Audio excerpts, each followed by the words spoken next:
존경하는 220만 도민 여러분, 양승조 도지사님과 김지철 교육감님, 그리고 존경하는 전익현 부의장님과 선배 동료 의원님 여러분, 여러분들이 도구에 감사 인사를 드리겠습니다. 오늘은 충남의 15개 시군이 1995년도부터 2019년까지 인구의 변화를 참고로 충남도정의 정책을 분석하고 충남도정이 나아갈 방향을 논의하고자 이 자리에 섰습니다. 지사님 답변석으로 좀 나오시기 바랍니다.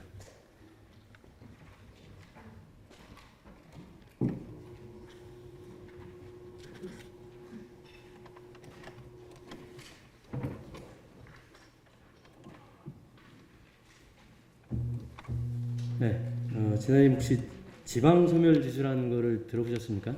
예, 들어봤습니다. 들어보셨죠? 저보다 더 먼저 들어보셨을 것 같은데, 그 지방소멸지수라는 거를 통해서 어쨌든 뭐 마스다 히로야가 한 거에서 한 건데, 이걸 참고자 우리나라에서는 이제 한국고용정보원에서 올해 5월달에 최신으로 이제 그 지방소멸 관련한 보고서를 발간했는데 혹시 보시지는 못하셨죠? 예, 그렇습니다. 의원님이 말씀하신 대로 지방소멸 지수가 다 아시다시피 여성의 20세에서 39세 여성을 65세 이상으로 나눈 값인데요. 고용정보연구원에서 최근에 조사한 거에 의하면은 무려 앞으로 30년 안에 226개 시군구 중에서 105개가 소멸될 위기에 있다. 한마디로 한 40% 훨씬 넘는 게 소멸 위기에 빠져 있다는 것을 발표한 적이 있습니다. 네, 그래서 지금 슬라이드 1번을 보면은 이제 변수를 좀 설명해 드린 거고요. 저 보시면은 토탈 65세 인구 이상하고 그다음에 쭉 말씀하신 대로 이제 여성 인구 있는데 두 번째를 보면 우리 충남의 대한민국의 소멸 지수입니다. 보면은 5월 달에 나온 건데 2000년도 5월 달에 나온 건데 충남은 세 번째로 주의 단계입니다. 아까 여기 보시면은 3번이 단계가 3단계가 주의 단계고요. 그리고 전체적으로는 주의 단계인데 충남도 내를 또 들어가 보면은 같이 보시면은 천안, 아산, 계룡, 서산, 당진 빼놓고는 나머지 다 소멸 위험 진입 단계로 들어가 있습니다. 그래서 그 서천, 청양, 부여 세 군데를 일단은 좀 한번 보려고 자세히 봤는데요. 일단 보면 서천 같은 경우는 보시면은 장항읍하고 서천읍 빼놓고는 다 나머지 소멸 고위험 지구입니다. 참 심각한 상황이죠. 그리고 청양도 보면은 청양읍 하나 빼고 나머지 다 소멸 고위험 지구고, 그리고 부여 같은 경우도 저렇게 부여읍하고 귀안면만 빼놓고 나머지가 다 소멸 고위험지구로 들어가 있는데요. 이 다른 15개씩은 다 분석을 해보긴 했는데 분량 때문에 이제 다 말씀을 못 드리겠고, 이렇게 좀 별반 단위 없기 때문에 우리 충남도는 아까 보신 것처럼 15개 시군 중에서 5개 시군 빼놓고 나머지 다 소멸 위험 지역으로 편입이 됐지 않습니까? 그래서 심각한 일이라 생각했는데, 그래서 우리 충남도, 본의원이 이제 충남도에서 진행하고 있는 사업을 좀 살펴봤는데, 2016년도부터 2020년도까지 저기 이제 저출산 대응 사업 현황입니다. 자료 한번 같이 한번 보시면은, 5년 동안 2016년도 합계가 보니까 3조 1692억 원 예산이 집행이 됐더라고요. 그래서 저출산 대응 사업을 좀 봤는데, 저 정도 금액이 진행됐고, 임신 출산이 포션이 돌봄하고 저기 포션이 크고, 일자리 주거가 의외로 좀 적은 비율을 나타내고 있습니다. 그래서 이 부분도 좀 보고, 임신 출산 분야도 좀 잠깐 봤는데, 임신 출산 분야는 34개 사업이 있는데요. 지원 기준을 이제 살펴보면 저 마킹한 부분이 대략 보면은 본의원이 세부적으로는 아직 더 분석을 시간이 부족해서 못했는데, 저 마킹한 부분들은 어떻게 보면 대상자가 정해져 있고 제도권 내에 있는 사람들이라 아마도 우리 지사님도 알다시피 20세에서 39세 가임 여성들이 골고루 혜택을 본다는 생각을 못 가질 것 같은 생각이 들더라고요. 그래서 그 부분도 있고, 그 다음에 돌봄 분야도 보면은 61개 사업 중에도 저 정도로 이렇게 어쨌든 단순하게 이제 훑어만 봤을 때 지원 조건만, 기준만 봐도 제도권 내에 있는 분들이 좀 있을 것 같다. 그러면 충남 여성이 총 아까 저 100만이 넘어가고, 아까 보신 것처럼 2019년도 24만 명이, 25만 명이 못 되는 정도가 그 가임기 여성들인데, 그러면 그분들한테 골고루 들어갈 수 있는 이런 좀 정책이 좀 필요하겠다 싶어서 말씀을 드리는 거고요. 예, 그리고 이제 그 면에서 이제 우리 충남 인구면에 다시 한번 들어가 보면은 보시면은 1995년도부터 2019년도까지 우리 이제 출생아 수하고 사망자 수를 이제 그래프로 만들어 봤는데요. 저 보시면은 2007년도가 지나면서부터 저기 역전이 되지 않습니까? 자연 감소가 일어나더라고요. 그래서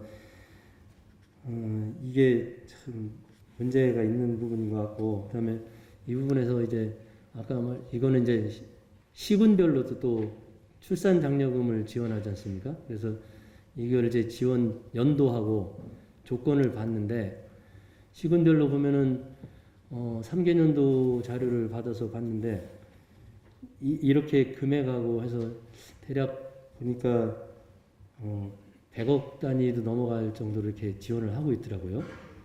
그래서 합계 금액을 보면은 18년도에는 11,000명에 74억, 그다음에 19년도에는 10,000명에 82억, 20년도에는 19,931명에 83억 이렇게 지원들을 하고 있는데,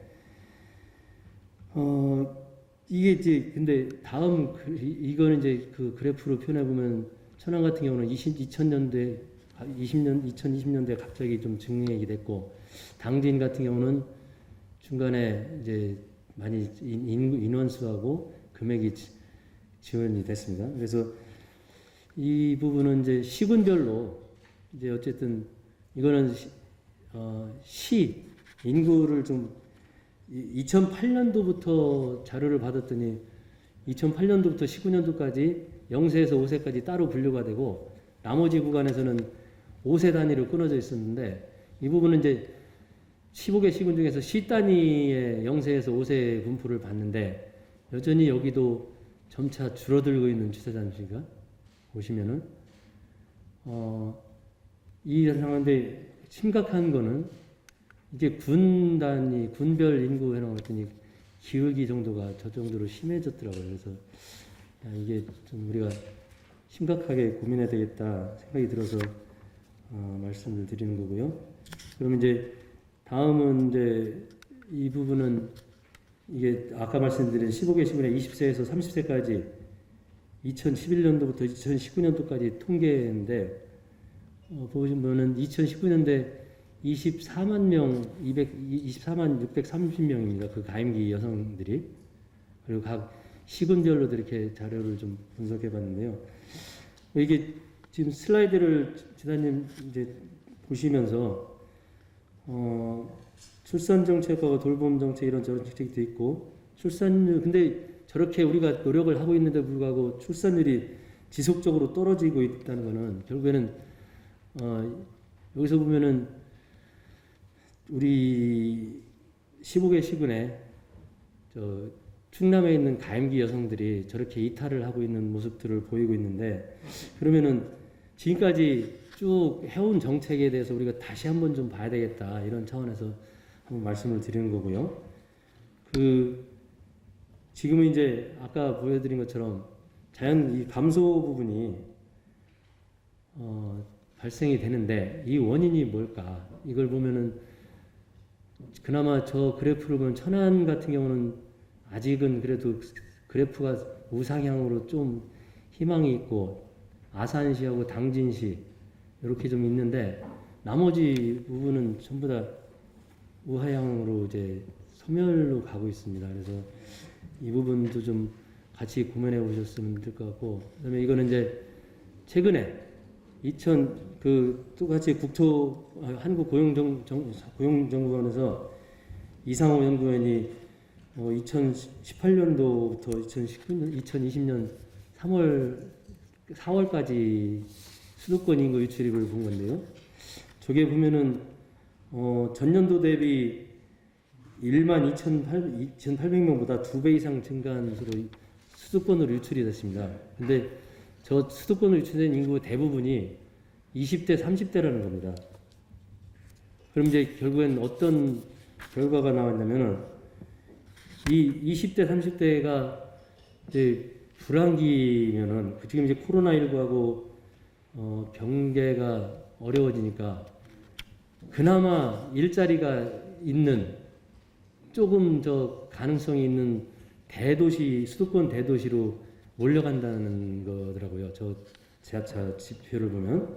그러니까 아까 말씀드린 것처럼 2017년도에 출생률하고 사망률로 인해서 자연 감소분이 역전이 된 상황에서 그 다음에 이제 또 청년들이 사회적 이탈로 인해서 이동을 했는데 그러면서 이제 우리 저 젊은 인구들이 줄어드는데 이 부분은 그나마 남아있던 젊은이들까지 코로나19하고 경기 침체로 인해서 유출이 되는 겁니다. 그래서 이러한 거에 대한 정책에 대해서 좀 우리가 검토가 좀 있어야 되겠다.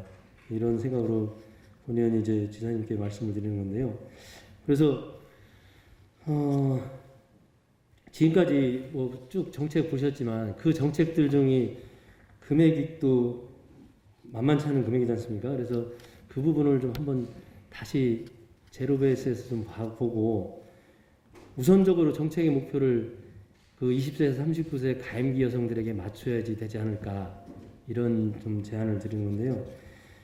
그 균형 발전 사업 같은 경우도 우리가 지금 1단계 끝나고 했는데 이건 이제 인구 감소고 여기도 보면은 1단계 균형 발전 사업으로 해서 1조 900억이 집행이 됐는데 저 사업을 몇 개를 봤는데 공주 같은 경우도 문화관광지인데 이 부분은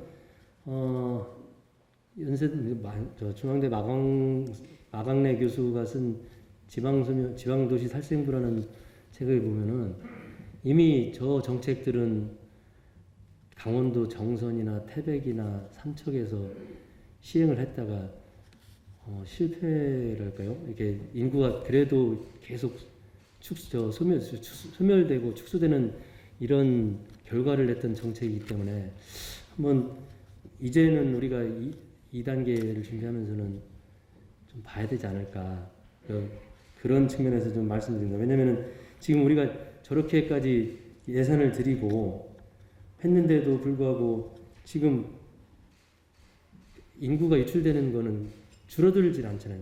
그 수평선이라도 횡보라도 유지하면 되는데 그런 부분들이 좀 아쉬운 면이 있어서 말씀드리는 거고요. 그리고 지사님도 잘 아시다시피 분만 취약지라고 들어보셨잖아요. 그죠? 그래서 이게 이제 보건복지부에서 가임 여성 비율이 30% 이상이거나 1시간 이상 떨어진 분만 의료기관을 이용하는 경우 70% 이상의 시군을 분만 취약지로 정했고 아마 전국에 37개 지정됐는데 우리 충남이 아이러니하게도 보령시하고 논산시 그리고 홍성군도 이제 잠정 분만 취약지로 분류가 됐습니다. 그래서 이제 이런 부분들을 볼 때 이번에 최근에 나온 건데요. 저 강원도에서 한번 슬라이드를 보시면 지사님 강원도에서 응급산모가 이제 응급산모로 해서 안심스테이 품안에라는 주택을 지었더라고요. 그래서 이게 이제 기공식을 20날 가진 것 같은데 이 부분은 이제 뭐냐면 분만 취약지에 거주하는 임산부에게 안전한 출산 환경을 제공해서 LH하고 강원도하고 강원대병원 등이 협업해서 이제 국내에서 처음으로 한 거라는데 좀 아까 저랑 같이 보신 것처럼 은혜나 같이 보신 것처럼 1단계 지역균형 발전 사업이 1조 900억이고 3년간 저출산 대응 예산도 보면은 3조 1692억인데 두 사업을 합치면 무려 5조 원이나 됩니다. 그럼 이 5조 원을 보면은 이제 이렇게 지금 다시 한번 보시지만 우리 충남도 가임기 여성이 24만 630명이거든요. 지사님. 그리고 시군별로 이렇게 보면 되는데 5조 원이면은 저 25만 명이라 치고 25만 명한테 1년에 2천만 원씩 줄 수 있는 큰 돈이지 않습니까? 그래서 이제 이 한번 보면은 이 어쨌든 정책의 포커스를 가임기 여성들에도 좀 맞췄으면 좋겠고, 이 5조 원이라는 돈이 있으면은 지역균형발전 1조 900억이 나가는 데가 있으면은 잠정 분란 취약지라든지 아니면은 이 지금 지사님이 또 제안하셔서 119 구급대가 분만 산모들을 이송하는 사업도 처음 하지 않습니까? 근데 만약에 그 정도 예산이면은 아마 이 저 24만 명 가임기에 있는 여성들 중에 임신한 임신부 우리 도민들에 대해서 6개월 정도 출산 전후로 이제 묵을 수 있는 집을 의료기관 옆에 해도 될 것 같은 생각이 들고요. 그 다음에 지금 우리가 이제 닥터 헬기가 지금 있지 않습니까? 심한 경우는 닥터 헬기로 임산부를 이송을 해도 충분한 비용이 나올 것 같은 5조면은 그 비용은 충분히 나올 것 같은 생각이 들어서 지사님하고 좀 같이 상의 좀 해보려고 말씀드린 거고, 그러니까 어쨌든 지금까지 지나온 예산들이 어쨌든 제로 베이스에서 다시 좀 봤으면 좋겠다는 말씀을 드리는 거고, 이 하드웨어적이라니까 일자리 측면에서는 도에서 하고 신경을 쓰고, 나머지 교육적인 부분은 이제 도교육청에서도 신경을 쓰면은 어쨌든 도청이나 충남도청이나 충남도교육청이나 도민들을 위해서 존재하는 기관이고 도민들이 있어야지만이 존재의 의미가 있는 거지 않습니까? 그래서 그 말씀을 드리고요. 그래서 이제 보면은 지금은 이제 어쨌든 지사님도 잘 아시는 것처럼 저성장 기간이기 때문에 성장기에는 이제 균형 발전이 가능하다고 생각됩니다. 아실 테지만 충남도도 그렇고 국토도 그렇고 균형 발전이 가능한데, 이 저성장기에는 뭐 지금 여러 가지 논문상에도 보면은 이게 균형 발전이라는 게 현실적으로 불가능하지 않습니까? 그리고 이미 아까 보신 것처럼 그동안은 이제 농촌에서 도시로 가서 일자리를 만들었었는데 3차 산업혁명까지는, 지금은 이제 중소도시에서 대도시로 수도권으로 다 몰려가면서 중소도시가 이미 또 소멸 위험에 처해 있는 거는 잘 아실 겁니다. 그래서 그런 부분들을 이제는 균형 발전 차원에서 하면은 충남 내에서도 이 균형 발전이 안 이루어지고 아마도 어느 순간에 타 시군에 있는 파이가 다른 쪽으로 옮겨가는 이런 상황이 될 것 같은 우려가 좀 느껴지는 겁니다. 그래서 이 부분에서 이제 균형 발전이 아닌 시군별로 특화된 특화 발전으로 좀 가는 게 어떨까, 저는 이제 그런 제안을 좀 드리고 싶거든요. 그래서 아마도 본인이 최근에 좀 접한 것 중에 곡성의 미실란이라는 곳이 있는데 한번 이제 찾아보시면 될 텐데, 거기는 이제 일본 유학에서 박사학위를 나온 분이 농사를 직접 짓고 있습니다. 그래서 우리나라 벼 종류가 혹시 지사님도 아실 테지만 그분이 이제 8,000평을 빌려서 벼 농사를 짓는데 벼들하고 자연 친화농법으로 우렁이 하면서 대화를 아침마다 한답니다. 그래서 우리 여러분들 아시는 것처럼 불멸의 이순신을 쓴 김탁환이라는 소설가가 그분에 대한 소설을 좀 최근에 발간했는데 8,000평에 268종인가? 우리 벼 종류가 그렇게 되는데 그걸 다 심어놓고 매일마다 대화를 하는데, 요번에 수해 작년에 폭풍우가 일었을 때 그분 논에 있는 벼만 유일하게 안 쓰러졌다는 거예요. 뽑아봤더니 벼가 뿌리가 타 논에 비해서 5배나 깊게 박혀 있었답니다. 그래서 그건 뭐냐면은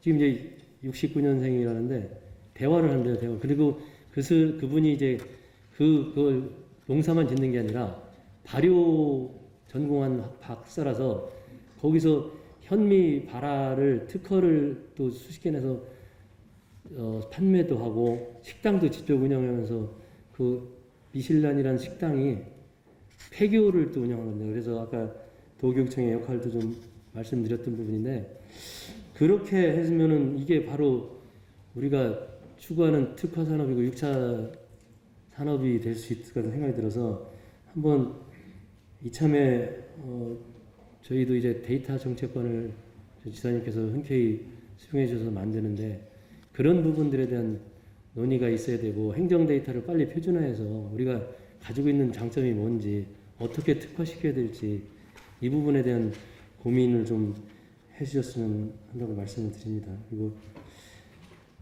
보니까 또 고령화 대응 사업 현황도 좀 받아봤는데요. 5년 동안 보니까 4조 2,302억 원이 이제 예산이 좀 지출이 됐습니다. 그래서 이제는 저 지사님 저 계속 말씀드리지만 인구가 소멸되고 있는 상황에서 이 예산이 집행이 소멸성으로 나갈 게 아니라 여기도 보면은 일자리 쪽에 1조 2천억 원이 나가던데 세부적으로 들어가 보면 그 4조 2,305원이라는 돈이 다시 우리 세입으로 환류될 수 있는 이런 고민을 좀 해야 된다. 이제 그렇지 않으면은 지금 예산이라는 거는 한정돼 있고 지금 나가는데 그 부분에 있어서 좀 대응이 필요하겠다는 말씀 드리고요. 지사님 저 그래프 혹시 아시죠? 저 이제 윌리엄 니스카넨의 예산 극대화 모형인데 저 부분이 이제 뭐 단순하게 비교지만 정치인과 공직자들의 예산을 확보하는 거를 얘기를 하는 건데 저 이제 빨간 곡선하고 저 보면 TC가 이제 코스트지 않습니까? 비용하고 베네핏인데 정치인들은 저 편익이 최고가 나오는 지점인 Q0 지점에서 예산을 세워서 생산을 수준을 맞추는데 그 니스카넨 모형에 보면 공직자들은 거기서 하는 게 아니라 저 QN이라는 그 교차점에서 항상 예산을 극대화시켜서 예산을 세우고 있어서 우리도 보면은 예산이 매년 늘어나지 않습니까? 지금 경제활동 인구가 줄어들고 아까 계속 보신 것처럼 생산할 수 있는 가임기권에 있는 인구가 줄어드는데 지금 저렇게 되는 것들은 우리 다시 한번 좀 고민을 해야 되지 않을까. 그래서 이제는 3차 산업혁명 시기에는 우리가 잠시 몇 년 뒤처지더라도 따라잡을 수 있는 기회가 있는데 지금 이제 4차 산업혁명 시기는 지금 준비하지 않으면 영원히 도태될 것 같은 생각이 들어서 지사님 생각은 좀 어떠신지 좀 말씀을 듣고자 합니다. 예, 여러 가지 말씀을 주셔서 몇 가지 말씀을 드리겠습니다. 일단 출산연체, 돌봄연체를 말씀하셨는데 시군별 특성화에 대한 정책을 마련하는 건 맞다고 생각합니다. 뭐 예컨대 우리 이 시단위 합계 출산율과 군 단위 합계 출산율이 좀 1.18과 1.04로 약 13% 넘는다고 보여지고요.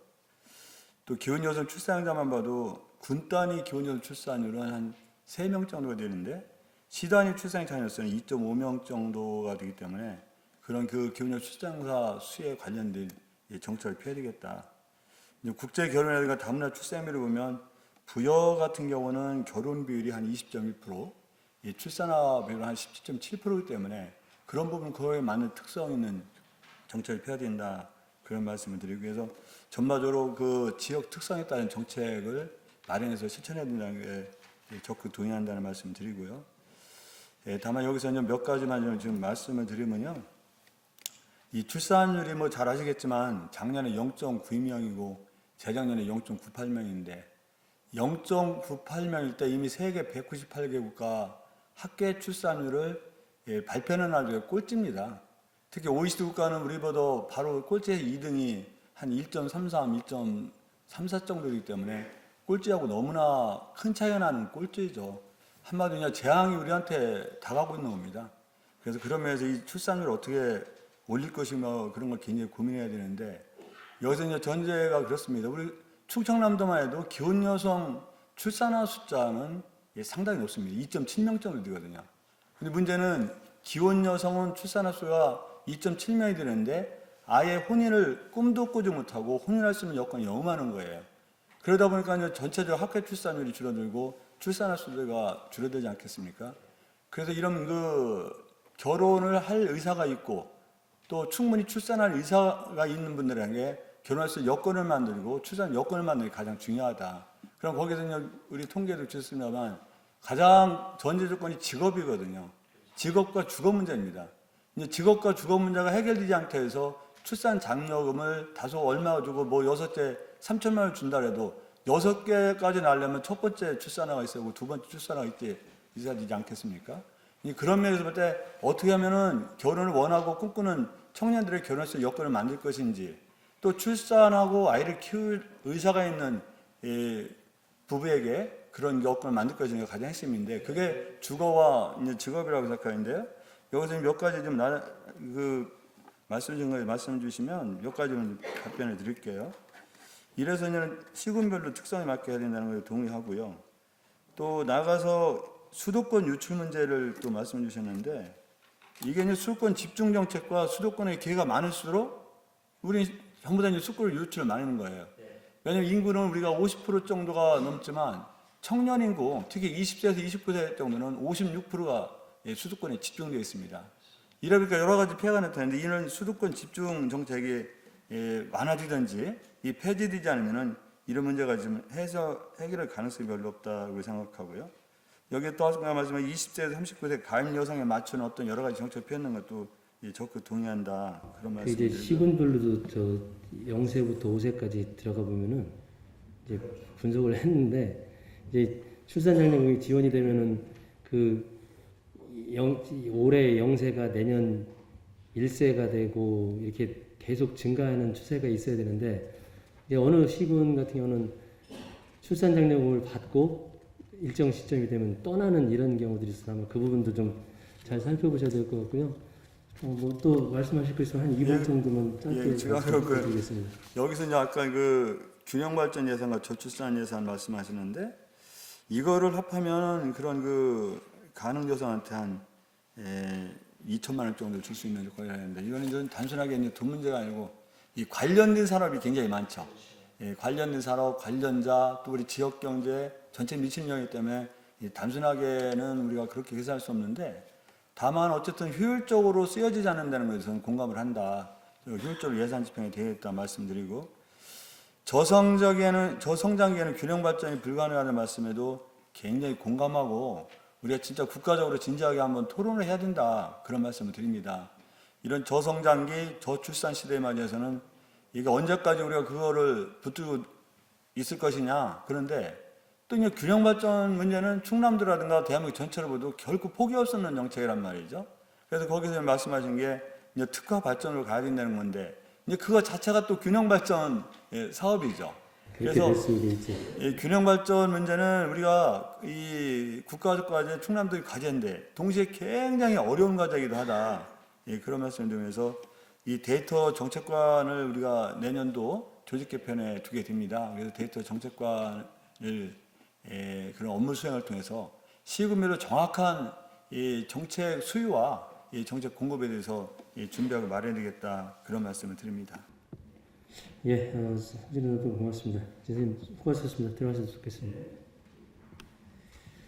다음 이제 정원춘 작정국장님 답변서로 나오시기 바랍니다.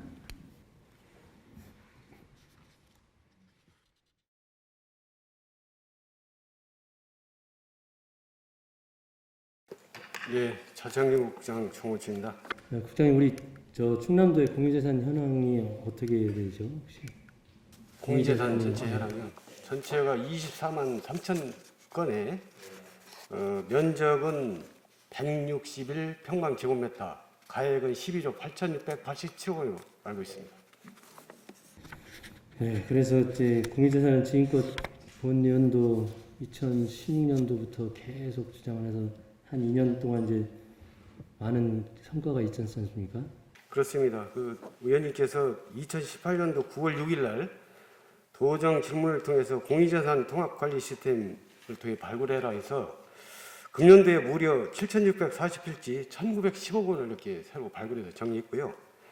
또 지난해 12월 16일 날 5분 발언을 통해서 재무회계와 공유자산 결산 결과가 차이가 난다. 이걸 정별하고 말씀 주셔서 금년도 한 해 동안 8,386필지 7조 5,242억 원 등 이 두 가지를 통해서 15,632건 7조 7,157억 원을 올 한 해 새로 등재했다는 말씀을 드립니다. 예, 수고하셨습니다. 근데 이제 고생을 하셨는데, 저거 이제 본 의원이 공유재산 담당자 재산 관련 업무 담당 5년간 변동 내역을 봤는데요. 1년 미만이 개월수로 따진 건데 1년 미만이 68명이나 됩니다. 총 한 60% 정도가 1년 미만이더라고요. 그리고 1년 이상 3년 미만 근무자는 40명으로 이제 35% 정도 되고, 국장님 잘 아실 테지만 공유재산 같은 경우 관리를 제대로 하려면은 지속적인 관리가 되기 때문에 한 3년 이상은 좀 업무 파악을 해야지 제대로 공유재산이 지속적인 관리가 될 것 같은데, 국장님 생각은 어떠십니까? 종전에는 이 공무원 임용령에 그 법무나 감사, 재산 같은 규정이 몇 년 동안 이렇게 규정이 되어 있었습니다. 그런데 그게 2018년도 3월에 개정되면서 그런 조항은 없어지고 단지 2년간 모든 공무원이 2년간 동안 하라고 하는데, 최근 실태를 보면은 그 비금 시대가 일찍 퇴직하고 또 출산휴가나 육아휴가를 가다 보니까 이게 빨리 승진이 되고 이동 속도가 빨라졌습니다. 그래서 그 부분에 대해서는 이 전문관 제도를 좀 신설을 해서 그렇게 보완해 나갈 계획이라는 말씀을 드리겠습니다. 그래서 이제 지금 보면은 직렬별 인원수 및 평균 근무월도 보니까 저렇게 표시가 됩니다. 그리고 여기도 어쨌든 절대 다수가 많기 때문에 행정직이 많은데, 지금 말씀하신 대로 직렬 전문직을 좀 많이 충원을 해서 제대로 된 공유재산 관리가 있어야 되겠다 말씀을 드리는 거고요. 그다음에 1년 이하 근무자 현황도 직렬별로 최근 5년 내 보니까 여전히 이제 우리 산림 관련해서는 녹지직이 좀 많고 나머지는 대부분 행정직에서 지금 말씀하신 것처럼 변화가 있고 61% 정도 되는데, 이 부분에서는 국장님이 좀 더 고민을 좀 해주시길 바라겠습니다. 예, 그래서 어쨌든 뭐 행정직이라고 해서 공유재산에서 지식이 없다든가 폄하하는 건 아닌데, 어쨌든 본 의원도 계속 몇 년 동안 지켜본 바로는 그래도 전공을 접했던 사람들이 일을 하는 데서 좀 더 적합하다는 느낌이 들어서 그게 좀 필요하겠다 싶어서 말씀을 드리는 겁니다. 그리고 고생들 하셨는데 저거는 한번 다시 좀 보시죠. 변상금 2017, 18, 19 변상금 내역서인데 2017년도에는 늘었다가 2018년도에 안면 듣고 시범 사업을 하면서 좀 줄어들었다가 다시 또 통합관리 시스템도 만들어졌는데 2019년도에 증가했어요. 이런 추세를 보이고 있고, 그 다음에 무단 점유 현황을 좀 봤는데 저 그래프가 2011년도에도 1년 이내가 적발이 게 많고 2018년도도 1년 이내가 많고 2019년도도 1년 이내가 많아요. 이게 좀 저 그래프가 이상하다고, 통계가 이상하다고 생각이 안 듭니까? 그죠? 2017년도에 저 정도 적발됐으면은 해소가 됐든지 아니면은 2018년도 2년 차에 저 그래프가 가 있든지 뭐 이렇게 이동이 있어야 되는데, 저거는 보면은 똑같은 데이터를 썼든지 아니면은 뭐 관례적으로 그냥 한 건지, 이런 공유재산 관리 시스템의 문제를 좀 보여주는 것 같은 생각인데 그렇게 생각하시죠? 네, 그리고 또 변상금 적발이나 무단 적발 건수를 보면은 이렇게 태안사무소가 여전히 60% 중반대를 차지하고 있습니다.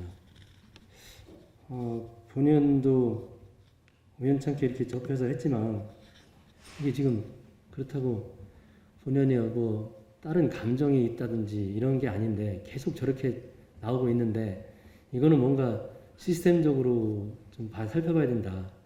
지금도 보면은 어떻게 보면 저 먼 거리는 시군에다 위탁을 주는 경우들이 있죠. 일반 자산 경우는 한 37% 정도가 위탁 관리하고 위임 관리하고 있습니다. 그렇죠. 그래서 보면은 저또 실태 조사하는 분들도 보니까 수의 계약을 할 수 있는 기관들에서 하던데 그분들도 보면 다 지역의 선후배라서 그런지 몰라도 저런 문제점이 계속 남아 있어서 이제는 좀 시스템을 바꿔야 되겠다 이런 말씀을 드리고 얼마 전에 경렬 비율도가 국가관리연합으로 지정된 거 들으셨잖아요. 그래서 지금 이제 우리가 공유자산 관련해서 기금이 좀 있나요? 네? 공유자산 관리 협의회에서는 지사님께서도 지난번에 이 부분에 대해서 말씀을 주셔서 보고는 안 드렸습니다만 현재 통합재정안정화 기금이라는 게 있습니다. 그런데 다만 거기에 11조를 보면은 40억 원 이상의 매각대금을 적립토로 하고 그 적립된 금액은 대체자산으로 쓰라고 되어 있는데 지금 확인해 봤더니 한 46억 원 정도 이렇게 남은 거예요. 예, 그래서 그 부분들이 있는데 이제는 지금 좀 아까 말씀드린 것처럼 경렬비율도 같은 경우도 사유지가 있잖아요. 그 부분을 나중에 국가관리연합으로 지정 뭐 시설을 하려면은 도유지에다 해야 되는 거잖아요, 그죠? 그러면 그런 거에 대한 대비도 좀 해야 되겠다 말씀을 드리는 거고 뭐 그 외에도 계속 쭉 저랑 본의원하고 공유해 오셨지만 지금 통합관리 시스템을 통해서 공유자산 관리를 하고 그다음에 관리를 하는 조직들 문제들 그리고 뭐 공유자산 상위법으로 돼 있는 공유자산 및 물품관리법을 분법으로 인해서 시군에서는 분류가 돼 있잖아요, 그죠? 근데 이제 상위법에는 통합이 돼 있는 이런 문제들 그리고 조례도 좀 우리도 바꿀 필요가 있으면 개정을 해야 되고 그다음에 일반 자산에 대해서 전문 관리기관에 위탁하는 방법도 좀 한번 생각을 해봐야지 저런 문제들이 계속 발생되지 않을 것 같은 생각이 들거든요. 네, 그래서 어쨌든 통합관리 시스템 통해서 공유자산을 통해서 세외 수입이 증대가 되면 우리 지방 충남의 재정 자립도도 증가가 되잖아요. 그러니까 우리 재정에 도움이 될 텐데 그렇게 좀 해줬으면 좋겠고 그 실국 간의 그 각각 부서별 재산관리관들도 한번 본연 생각으로는 한 달에 한 번씩이면 너무 많을 테지만 좀 최소한 분기별에도 한 번씩 재산관리관들끼리 모여서 회의를 좀 했으면 좋겠어요. 그래서 저희 공유자산이 어떻게 지금 현황이 되고 있는지 공유를 해서 각자 자기 부서에서 좀 해야 되는데 지금은 각자 부서에서 재산관리관이 관리하고 통합해서 세정과에서 관리를 하잖아요. 그러다 보니까 이 소통이 안 되는 부분들이 아무래도 있더라고요. 그래서 그 부분들을 좀 해야 되지 않을까 생각이 들어서 국장님한테 좀 제안을 드리는 겁니다. 그래서 어쨌든 그건 좀 신경을 써주셨으면 좋겠고요. 답변해서 수고하셨습니다. 들어가셔야 됩니다. 예, 민주주의 사회에서는 우리가 저희 같은 선출직이나 정치직이나 고위직 공무원들도 전부 다 우리 도민의 대의기관입니다. 그래서 우리 대의기관으로서 해야 될 역할이라든가 의무 같은 거를 좀 한번 짧은 동영상을 시청하는 걸로 한번 들려드리겠습니다. 장수된 자의 의리는 충을 쫓아야 하고 충은 백성을 향해야 한다. 임금이 아니고 말입니까? 백성이 있어야 나라가 있고 나라가 있어야 임금이 있는 법이지. 예, 경청해 주셔서 고맙습니다.